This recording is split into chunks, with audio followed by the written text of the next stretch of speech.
नुपी अमनमु होय बेमा अखोई साइदो स्टाइल यम पामे अदुना खर केदर यादे हाइबा उनबो खुदिंगिने ड्रेस है डिजाइन सिलगा सेत्रदी याबजा नते मखोय मरे येनरे याइफबगी ममाना लेसनाबु कौरे अदुगा हरे हैमा नंगदी लोसिन्द्रबो हौजिक फावबा थेंगे नोइरोंगी मी लाकपना हालनी चलो लोसिल्लुरो हाइदुना लेसना मागी कादा थाजले याइफबसु मागी कादा पोट अमा लौथोगे हाइदुना चंगलकपा मतांगनी लेसना केबा लोरगा फिरोंदो सिल्ले याइफबा लेसना लेबेदुदा कादा चंगद्रे थोगले लेसनाजु खंगे याइफबा लाम हैबा लेसनाना करी लेरे जानो माना लामिसिना खल्लगा फीदो लोइसले ngayak lerga lesna koirongi misu lai lesna puspa yorpo udabaduda puspa gi mama mem thoida indomcha puspa dubu naba phatribo mem thoina khara di phare masa nungai tabaduda mangani chakau busu leiri aduna adum thaname lesna na o saka khaga yam chasilo na hayu ko mem thoina hoi haige mayam la ibdo acha thak tawre chaba thak lore bamatu punimana ibema nang nakok phawo chiktana nungai ne layu ko ima hoi amuk chatlage haiduna lesnaga punimaga punna kapmine mem thoina yare se angang se nangna dumna kapladi kamaina nungai gani karamna lehogani kapkano haiduna themjel asumna लेसना कोगी ममा होइसु युमदा हनख्र नुमिदांगी मतमने चाइसिंग तोंगनख्र नुमितुसु असुमना हौख्र मतमगी खुंगचती लेपतबना नोंमा हौखिबना मंगानी चाकोबुसु लोइख्र सोमदा लेसनागा याइफबगी ममागा चाक थोंगले ममाना असुम नाइरे इबुंगोदो चाक चाथोंगनाबा फोन अमता तौको हलो नना लेसना फोन तौई अदुबु फोन दो ऑफ लेरे लेसना का मनिम पोकदी साक तो लोरे दुना साथोए अदुगा याफबु हलक पंगारे लेसना ना ngसाइदी ममानबा मगा थोखिबने पुंगदी असुम थेंगचिले याफबा हलक्ट्रे लेसना ना मपाल फमदुना याफबु हलकप वाना ngaijeri Lesana याइफबु ngaihak waro boy oina boy tawbani adubu masu wakaldi nungaijade yaifabana thengla phawu halaktaba sida lesna na khale yaifaba ai nangbu nuksidaba nate ai su mine thamoi pale nungsiba masa khange nang nungairam lo haba ai su khange ai ge asauba kana nangonda thina ngangkiba mayam do aisu nungai rete hojikta haidana wakal nungai mandabadagi lesna kappe lesna na kapatu tabada yaifabagi mama mapanda thathokle aduga haima kaidawre nangdi kapladi haiduna hangle lesna na khome kaisuk tawdi ma manem pokna na thwai nungai trir nangbo ibungo do amukta sumnadi nongmuta thengdabani ngasidi कईदरबनो खंगदेने हलानी इमुंग चंगलसे हाइदुना मखोयनी इमुंग चंगले अदुगा Lesana ममागा मखोयनी कादुदा मचाबु हलक पंगाई याइफबगी ममादे सोफादुदा ngaदादुना उइदुना ले लेसना इमा फमुंगदो ओइना पोथाबिरु यारनी आई दुम गाय हौरगे मने बोंगना ए यादे इमौना थंदा लेबदो आइसु नुंगाइते आइखोय अनि पुन्ना गाइमिनरस लेसनाना इमाना उइबदुदा नुंगाइत्रबा मनेमबो ए उइदे हाइरमगा ngaihak lerga amuksu uikhr लेसनादी नोकनिंगबनासु लोरे पुंखाइ मुक लेरगा याइफबा गाड़ी थौचलकबग मखोल तारे गाड़ी मखोल ताबदुदा इमा ओ इमाउ हौगलो ला माले ममासु हौगले याइफबसु तपना चंगले ममा ताखिनि हाइदुना अदुगा ममादी मखोगी कातुदा लेरमबदुदा पाखन ए इमा तुमद्रिबो हौजिक पाव असुक थेंगलसि पाव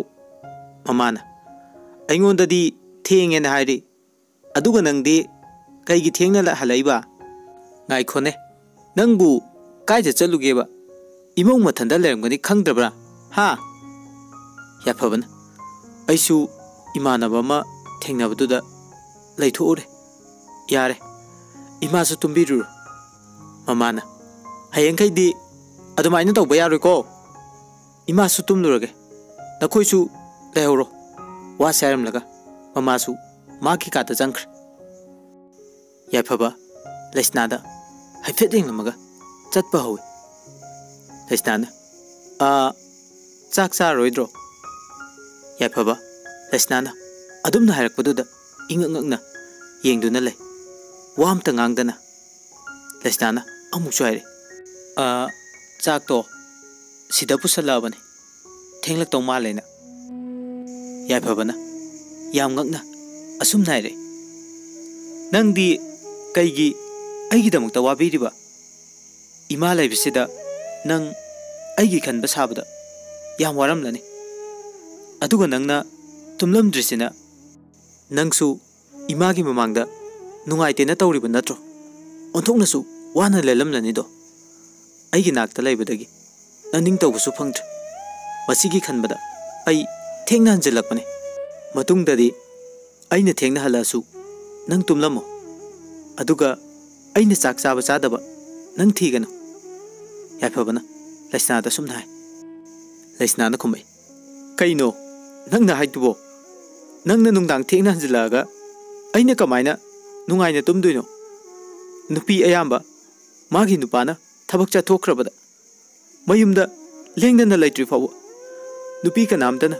लैताना मयुमदा लैबा ngamlamo याफबा लैस्नाना माबु खरदि निंगबा हौरे हाबदि खंगे हेना खंगनिंगदना असुमना मु हाइरे याफबना अदुदी नुपीदुना नुपादुबु थमोइ सेंगना मागी नुपादुबु इसोरमकनि खनबगिनि अइबु नंगी करी होइदना अइगिदमक नंगना वाबिरिबा अइना सिगिबदु नत्रो नंगना पामलिबसे अइ सिखरदि नंगना पामजबा नुपादुदा नयुम अमुक पानगे हारसु अदुम यारनि मियाम ममांगदा नंगबु अइगिनि हाइदुना लुहोंख्रबसु मियामना नंगबु मौनि हाइना खनख्रबनि हौजिक नंगना लरिसे लैसाबिगा चप मानरि अइखोइ अनि मतै मनाव ओइबगी मरी लैनखिबा लैते अदुना हौजिकसु नंगी ननिंग तौबदा अइ करिमतै हाइरो लैस्नाना याफबा नंग अइबु वारौरिब्रो नंगना युमदा लेंगदना लैरिङै अइ करिमता खंदे नंगना इनाक्तगे हेक चथोकिबगा अइ लैफोम खंदे नंग अइबु वारौरनु अइ नंगबु थमोइ सेंगना नुंसिए नंगबु नुंसिदबगी नते अइसु हौखिबा क्यादो काउनरसे हौजिकती तुंगी वकल खलसे अइबु अमता गाकपियु अइ लाले वासे हाइदुना याफबगी मखोंग पाइदुना खुरुमे याफबा लैस्नागी मतौ उबदा नुंगाइतदुना लैस्नाबु हौगतपि अदुगा याफबना हे कइनो नंगना दुना तौरिदुबो अइना नंग कयाम नुंसि हाइबसे नंगनादि खंद्र लैस्नाना हयेंगैदि अइबु थादोगा चलनुको अइ याम पाखले हाइदुना कप्पे याफबना नंगना अइंगोंदा मिनुंगसि पोकलोयना हाइख्रिदुदि लैस्नाना Khumai अदुदि ngayaki haibane warorono haiduna yafababu themne yafabana ngasi dagidi nang aibu nangi na puroibani na khaloko lesna su khume hoi khallani ngasi dai aibu thajo yafabasu lesna na mabu nuksiba pokle khangmadai lesna bu nuksina konbiduna lesna gi marai bakta nuksina su piram numitsidagi lesna ga yafabaga yam nungsinakra yafabagi mamasu machaga mamogu urga noksai yam harauna lesna ga yafabaga changdana mamabu seba phajana tawbi yafabagi mamana khali अदुगा लैसना धाइरे अइगी मुक्सिदगी हेना नुक्सिबा कनासु लैट्रे लैसनासु ममादा येंगदुना मोमो नोक्तुना येंगदुना लै याफबना Imangi वारिसिदी अइसे नुक्सिद्रेसिदीने नमौ लाखिबदगी अइगा कया थौसाबीगिद्रे ममाना अंगावबुजिदी कईगी इचाबु नुक्सिरोइदुनो नखोय अनि चप माने अइगी मित्तदी हाइदुना याफबदा येंगलगा नोअगा हाइरे मखोय अहुम चा इसिंग चाबसु लोरे असुमना assume Nongma Nongma हौखिबना लुहोंगबा था मंगा फारकले लैसनागी ममाना मसा लैसनाबु चाकौबगी हाइबा लाए पूर्णिमाना ngana lau ko ichagi kari hapiu haibano lestana khume ima mamal yamba yamdaba aigidi karimta khande mamal yamba su hapiganu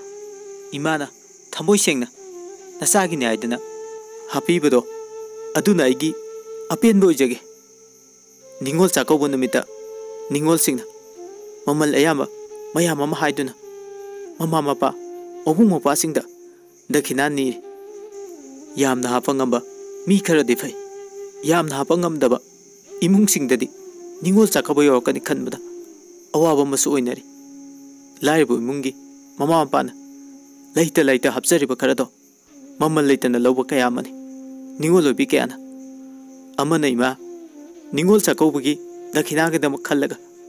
चाखौबा चले निंगोल कयामा अदुगा निंगोल खरना निंगबा कायदुना मियाम मांगदा इकाइना लेबसु याउदब नते अदुना इमा आइगिदी इमा ना पीब खरदो अदुना दुम यारे पूर्णिमाना अदुने इमा ना पांबदसु इचागी वखल से इमा ना याम थगले इचागुम कया अमा लेरबदी ngasi निंगोल चाकौबगी हिदानरिबा मयाम से तौरमलो फरे अदुदी नंगसु लेवरो इमासु चलगे हरमलगा ममा चतख्रे लैसनाना याफबा हलकपदा याफबदा अखो इमादो चाकौबगी पाव हाइबा लामी हाइदुना तमे याफबना ए असुयाम वालिसिबो लैसनाना खुमे वाटकी वाससनु कैनो हंदक अहान मने अदुना चाकौबगी पावदो हाइनिंग मंदना लाको ओइरिनी याफबना याम फरेने दुदे नंग थिनबा चतपदा याम किशन गसु थेंगनरनी अइदी याम हरावे लैसना किशन पलकपदुदा याफबदा मुन येंगलगा मपीरा चेले लैसनागी मियेंगी आथ्रा याफबसु खंगे याफबना लैसनाबु नुंगाइनबनी हाइदुना फागी कया अमा तौदुना लैसनाबु मथाइ नुंगाइले असुमना नुमितसु हौख्रे मतमगी खोंगचते लेपतबना निंगोल सिंगना चही अमगी मनुंगदा खौरांग नांगाइरकपा हियांगगी निनी पानबा निंगोल चाकौबा नुमित यौरे लैसना केदुना लैरि याफबना लैसनाबु येंगजरि तंजा अदुदा याफबगी ममा चंगले ममाना ए नंगदी सिदा कदरिबा हा सिदा कदरिनोबा याफबना ए कैसु तौदेदा फुरित अमा सुम थिरमनि ममाना खंगे खंगे चलो चलो यारे को इकाबे खर खर खंगनसी वासे आइदुना ममाना मचा नुपादा लक्नरि याफबसु ममागी वाइदुदा इकाइदुना थोख्रे ममाना बेमा नंगी पुगदबा पोचै लोइना इमाना सेमदुना थमलबनी इमौबु करी करी वालिगे लैसनाना खुमे यारे दैमा करिसु वात्रे ममौबु लोसिनबा लोइदुना चतौबगी थोगले ममाना मनम नंबीरगा फजना चलुको इबुंगो गाड़ीदो फजना थौको मीनगा मी चिनबने हाइदना याफबदा हाइरे याफबना अस होइबा अखोइ मासिदि हाइदना गाड़ीदो थौबो हौरे लैसनाना चलुखिगे इमा हायरमलगा लैसना गाड़ी तोंदुना चतख्रे